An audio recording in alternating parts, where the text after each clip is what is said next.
राम राम मंडळी, अनु व्लॉग्समध्ये आपण महाराष्ट्रीयन स्पेशल झटपट बनणारी शेवभाजी बनवणार आहोत, तेही कोणत्याही प्रकारचं वाटण तयार न करता।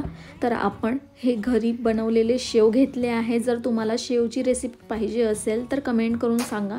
तर चला शेवभाजीचा रस्सा तयार करून घेऊया। एका कढईत घ्या 2 चम्मच तेल, त्यात घाला जिरे चटकले की त्यात घाला बारीक चिरलेला कांदा, त्याला छान परतवून घ्या आणि हलका कांदाचा रंग चेंज झाला की त्यात घाला आला लसणाची पेस्ट। आला लसणाच्या पेस्टलाही छान असं मिक्स करून घ्यायचं आहे। त्यात घाला छान असं बारीक चिरलेला टोमॅटोलाही छान असं परतवून घ्यायचं आहे। त्यात सुखे मसाले घालायचे आहे। 2 चम्मच तिखट, अर्धा चम्मच हळद, चवीनुसार मीठ आणि त्यालाही छान परतवून घ्यायचं आहे। आणि वरतून त्यात घालायचं आहे धने पावडर। त्यालाही मिक्स करून घ्या आणि हलकसं पाणी सोडा, म्हणजे त्याला छान असं तेल सुटेल।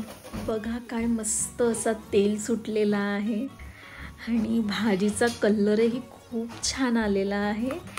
वाटण तयार न करता ही खूप सुंदर अशी भाजी बनते।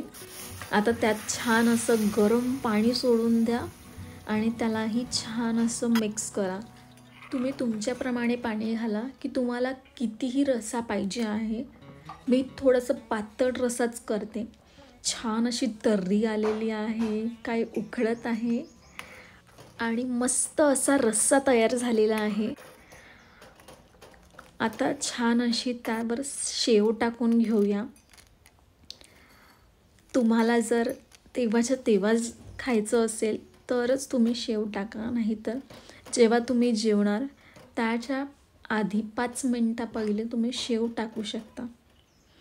छान अशी तर्रीदार शेव भाजी तयार झालेली आहे आणि त्यावर घाला छान अशी कोथिंबीर आणि घट्टसर रस्सा आणि शेव भाजी। आहा हा हा, काय सुरेख भाजी बनलेली आहे।